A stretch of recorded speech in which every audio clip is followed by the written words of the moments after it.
Bismillahirrahmanirrahim. Assalamualaikum warahmatullahi wabarakatuh. Alhamdulillah, alhamdulillah hamdan katsiran thayyiban mubarakan fih kama yuhibbu rabbana wa yardah. Wassalatu wassalamu ala Rasulillah wa ala alihi wa ashabihi wa man walah ba'd. Alhamdulillah, ma'asyiral muslimin, para pemirsa Rabbani TV yang dimuliakan Allah Subhanahu wa taala. Tidak henti-hentinya kita bersyukur kepada Allah Subhanahu wa taala atas segala limpahan karunia dan nikmat yang Allah berikan kepada kita yang juga tidak pernah berhenti.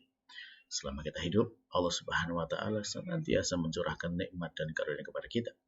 Dan tentunya ya kita selaku hambanya harus pandai-pandai untuk bersyukur kepadanya, memanfaatkan nikmat itu untuk semakin taat kepadanya. Dan termasuk diantaranya adalah dengan kita bersama-sama belajar bahasa Arab ini. Mengapa belajar bahasa Arab para pemirsa? Ya karena bahasa Arab ini adalah bahasa yang insya Allah bisa mengantarkan kita untuk lebih memahami maksud daripada Allah Subhanahu wa taala dalam Al-Qur'an dan juga maksud dari Nabi Muhammad sallallahu alaihi wasallam dalam hadis-hadisnya. Karena semuanya sampai kepada kita dengan bahasa Arab. Maka tentunya belajar bahasa Arab ini akan sangat bermanfaat bagi kita semuanya. Baiklah para pemirsa yang dimuliakan Allah Subhanahu wa taala, ya, kita masih melanjutkan pelajaran kita ya dari kitab Durusul Wadih li Ghairi Natiqin Biha karya Dr. Fi Abdur Rahim terbitan dari Islamic University of Madinah.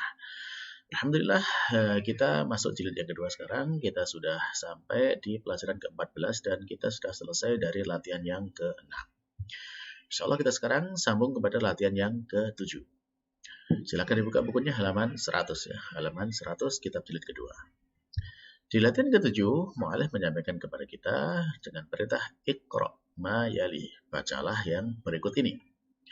Nah, sebelum kemudian kita masuk ke soalnya, mu'alif menyampaikan kepada kita tentang contoh kalimat. Ya, coba kita perhatikan contohnya ya di baris yang paling atas itu ya dari latihan ke-7. Mu'alif menyampaikan di sana ya Hamidu idhab. Ya, itu hasilnya kan ya Hamidu kemudian idhab. Lalu ada ya ikhwanu idhabu. Ya. Lalu ya Aminatu idhabi. Ya akhwatu idhabna. Baik, itu kalau dibaca terpisah. Nah, sesuai dengan kaidah yang sebelumnya kita pelajari, maka ketika ini dibaca bersambung, maka hamzah wasalnya dia gugur. Ya, sehingga bacanya menjadi ya Hamidub ya Hamidul hab. Ya ikhwanul habu. Ya Aminatul habi. Ya akhwatul habna. Nah, baik, kita perhatikan di sini para pemirsa yang diberkahi Allah Subhanahu wa taala. Untuk kata kerjanya. Kata kerjanya di sana ada kata idhab, idhabu, idhabi dan idhabna. Sebenarnya ini kan semua sama ya katanya dari dhahaba itu pergi. Nah, ketika dalam fi'il amarnya idhab, kemudian idhabu, idhabi dan idhabna. Nah, mengapa ini berbeda? Ya. Ya, perbedaan ini memang sesuai dengan mukhatabnya ya, karena kan kata perintah itu atau fi'il amr ya, itu kan ditujukan kepada orang yang diajak berbicara. Jadi kita menyuruh siapa. Nah, sehingga bentuk kata perintahnya itu menyesuaikan dengan orang yang diperintah atau mukhatabnya yang diajak bicara. Nah, kalau kemudian kita memerintahkan satu orang laki-laki, ya satu orang laki-laki yang kita perintah, ya maka gunakan bentuknya adalah idhab seperti yang pertama itu. Ya Hamidu Hamid satu orang laki-laki, maka dia menggunakan bentuk fi'ilnya idhab. Jadi huruf terakhirnya disukun idhab. Seperti itu. Nah, adapun kalau ternyata laki-lakinya banyak, ya laki-lakinya banyak, itu 3 atau lebih, ya 3 atau lebih, maka kemudian harus ditambahkan dengan wawul jamak di belakangnya, yaitu ada tambahan waw di belakang. Sehingga ketika tambahin waw, maka ba yang harus tadinya sukun diberi harokat dhammah. Dan juga ada aliful jamak di sini, waw dan alif jamak. Sehingga menjadi dari idhab itu satu orang, kalau satu orang laki-laki ya, kalau banyak orang laki-laki maka dia menjadi idhabu ya, idhabu. Nah, di sini mana ya ikhwanu ini kan bentuk jamak ya, banyak laki-laki. Saudara-saudara ya, saudara-saudara laki-laki. maka kata kerjanya adalah idhabu. Nah, baik. Lalu kemudian contoh berikutnya idhabi. Nah, idhabi ini untuk apa? Idhabi ini ketika digunakan untuk memerintah kepada satu orang perempuan. Ya, caranya ada ditambahkan dengan ya di belakangnya. Di belakang kata kerja dari idhab ditambah ya di belakangnya. Maka ketika ditambah ya di belakang, maka ba yang sukun dia diberi harokat kasroh. Jadi idhabi, ya, idhabi. Nah, lalu kemudian ketika perempuannya banyak yang disuruh, maka di sana untuk membentuk kata kerjanya atau fi'il amrnya yaitu dengan ditambahkan nun di belakang.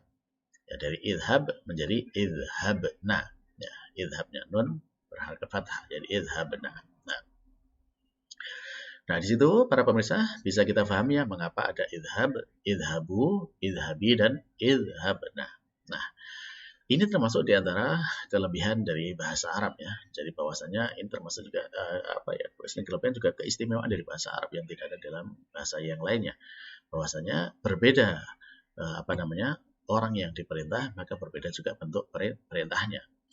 Jika kalau misalkan ini ditukar ya tidak bisa. Misalkan seperti ya Hamidu idhabu maka jadinya rancu. Ya Hamidu wahai satu orang pergilah kalian. Satu orang kok kalian kan gitu ya. Satu orang maksudnya idhabu ya kalau satu orang ya idhab bukan idhabu. Atau mungkin ya bisa misalkan dibaca ya Hamidu idhabi. Ya, apakah Hamid ini kalau dibaca seperti itu apakah Hamid ini perempuan? Ya tentu tidak ya. Maka harus pas untuk memasangkannya siapa yang diperintah. Dan ini juga bisa kita bisa menjadi kelebihan dalam bahasa Arab bahwasanya tanpa misalkan disebutkan orangnya, tanpa disebutkan siapa yang diperintah, dengan bentuk kata perintahnya saja kita sudah bisa paham. Oh, ini yang diperintah itu siapa? Apakah dia satu orang laki-laki ataukah dia banyak orang laki-laki ataukah satu orang perempuan ataukah banyak orang perempuan? Ya, dengan bentuk kata perintahnya itu. Sehingga misalkan kita membaca ada kata idhabi tanpa sebut nama, maka sudah kita paham dengan kata idhabi ini adalah yang diperintah seorang perempuan.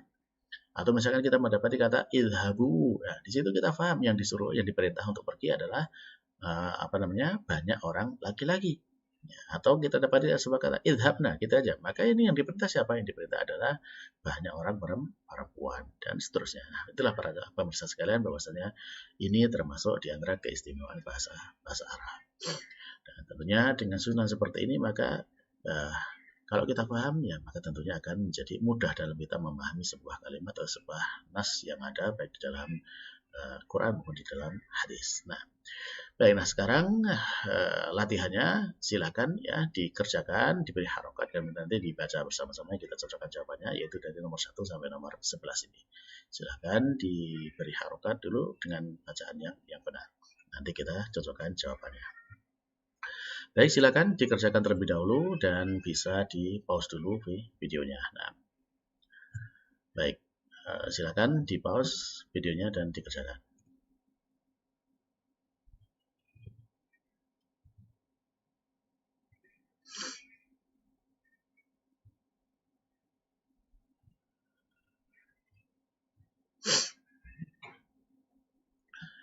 Baiklah para pemirsa sekalian yang Allah Subhanahu wa taala, kalau sudah selesai mengerjakan ya kita bahas ya, kita cocokkan jawabannya. Ya. Nah, baik. Yang pertama. Mu'allif menyampaikan di sana kalimat ya, ada kata ya ayyuha, kemudian ada at-tullabu ya. Terus ada kata udkhulu ya.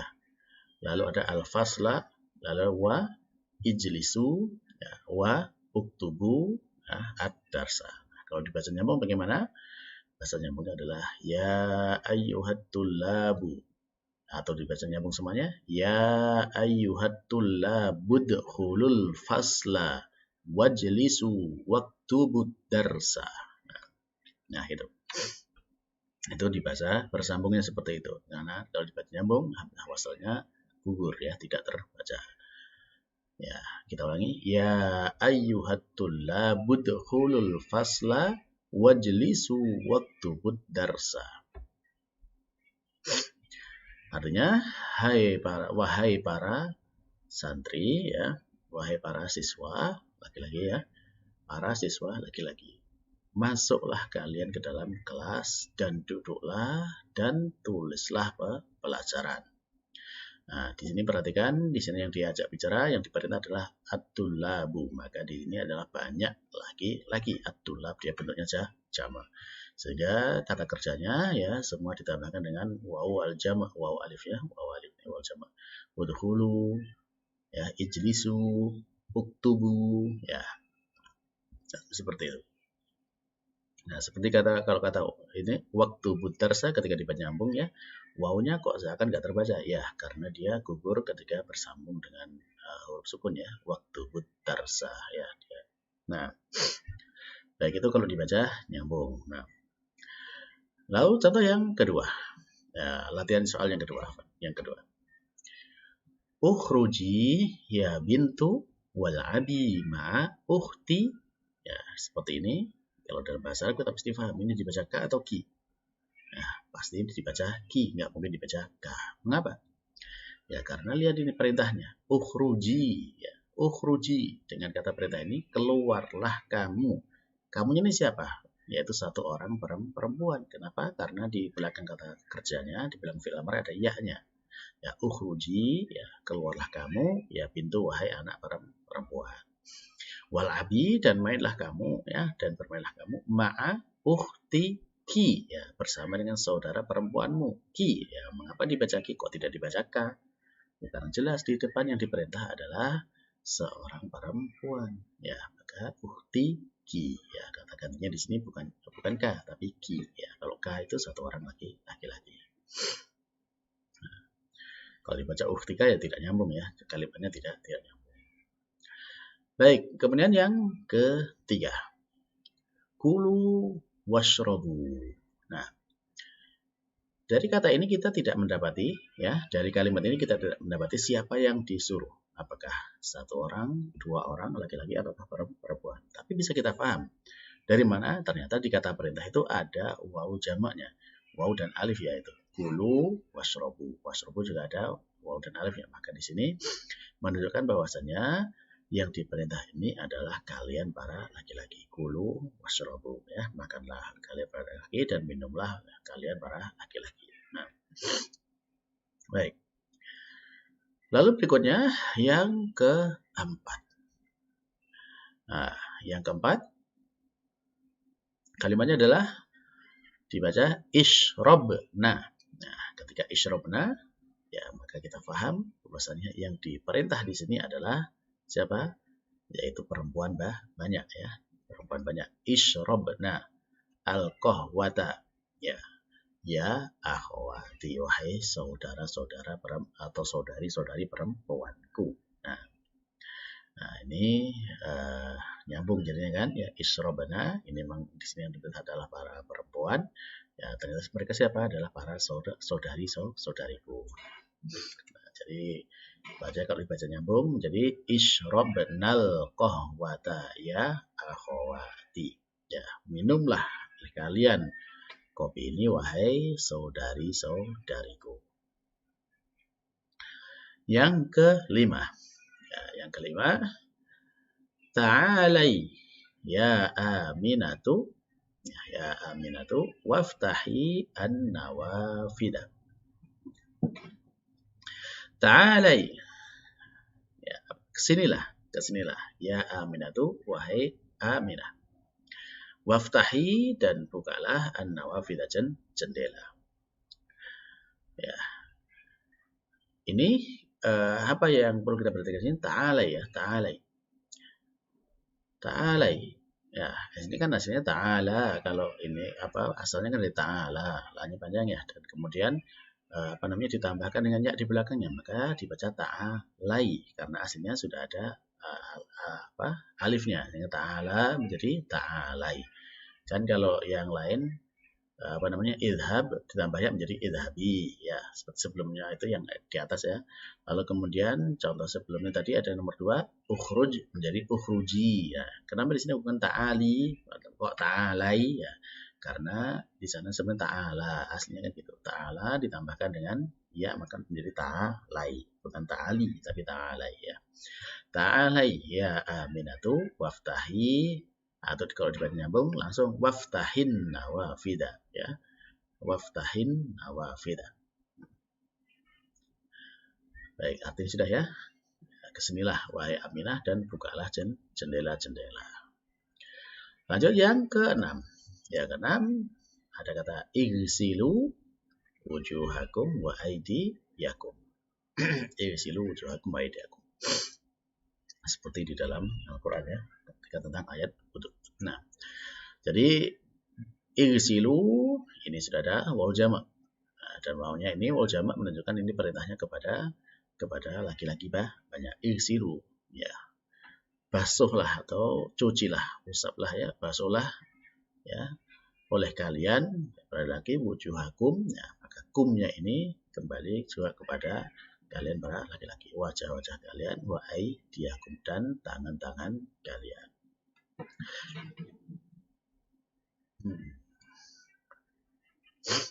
Baik, igsilu wujuhakum aydiyakum. Baik. Yang ke-7. Nah, yang ke-7 kita lihat perintahnya u'budna ya, u'budna.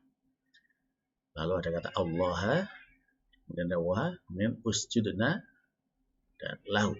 Nah, di sini kita tidak mendapati siapa yang disuruh, tapi kita bisa tahu yang disuruh di sini adalah ya para perempuan. Mengapa? Karena kita lihat kata perintahnya ada ditambah dengan nun di belakangnya. Jadi u'bud menjadi u'budna. Usjud menjadi usjudna. Nah, di sini berarti yang diperintah adalah para perempuan. Sehingga kalau kita baca nyambung semuanya menjadi u'budnallaha wasjudna lahu. Ya. Beribadahlah kalian wahai para perempuan kepada Allah dan sujudlah kalian wahai para perempuan kepadanya. Nah. Lanjut yang ke-8. Yang 8 perintahnya adalah il'abu ba'dad darsi. Ya, il'abu ba'dad darsi. Mainlah kalian setelah pelajaran kalian. Ini siapa? Yaitu para laki-laki, karena ada waw jamak di sini, maka di situ adalah para laki-laki. Il'abu, mainlah kalian ya para laki-laki ba'dad darsi setelah pelajaran. Lalu yang ke-9, nah, di sini ada kalimat khudhi ya kitabah. Nah, ini bisa kita baca ka atau ki.